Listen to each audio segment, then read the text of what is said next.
O Brasil está entrando em colapso de maneira ainda mais rápida do que se pensava. E os números que eu vou mostrar a partir de agora para você são a prova disso.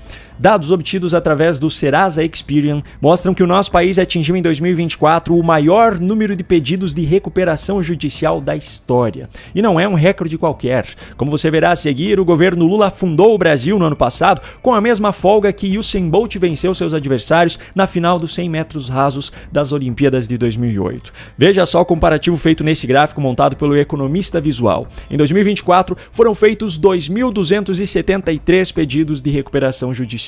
Esse número representa um aumento de 61,8% em relação ao ano de 2023 e é 22% maior do que o recorde existente até então, que foi em 2016, quando o Brasil vivia uma crise econômica sem precedentes causada pelo governo Dilma. E ainda tem mais. Mesmo sem estar em uma pandemia, os números de pedidos de recuperação judicial registrados em 2024 foi 92,8% maior do que o que foi registrado em 2020, o ano em que diversas empresas quebraram por terem sido obrigadas a fechar suas portas nos períodos de lockdown.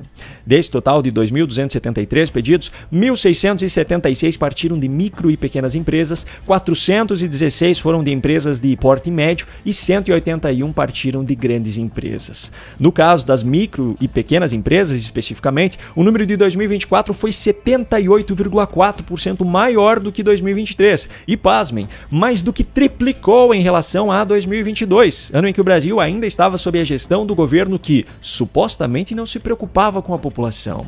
Só que não foi só um alto número de pedidos de recuperação judicial que foi registrado no ano passado. Os pedidos de falência também foram muitos, 949. Curiosamente, enquanto os dados do IBGE apontam que o desemprego está caindo, os dados do Serasa mostram que um número recorde de empresas está quebrando no Brasil. Se as empresas, que são os geradores de emprego, estão quebrando, quem é que está empregando toda essa gente?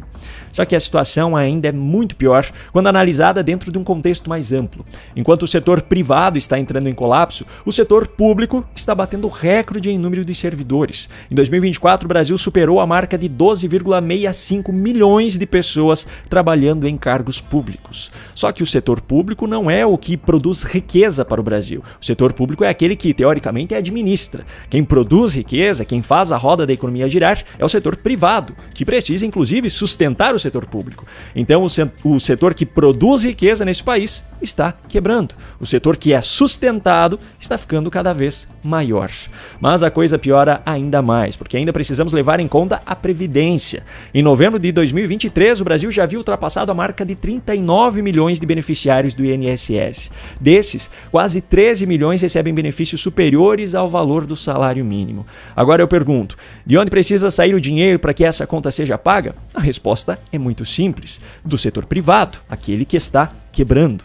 Então pense aqui comigo, os servidores públicos e os beneficiários do INSS somados representam 1/4 da população brasileira. Só que da fatia restante ainda é preciso considerar que há bebês, crianças, adolescentes e pessoas com alguma outra condição que lhes faça não estar produzindo, mas também não estar sendo contabilizados nas outras categorias. Então desses 3/4 restantes, a parcela que efetivamente está produzindo o necessário para sustentar a si próprio, os seus filhos e demais dependentes também, os servidores públicos e ainda os beneficiários do INSS é ainda menor.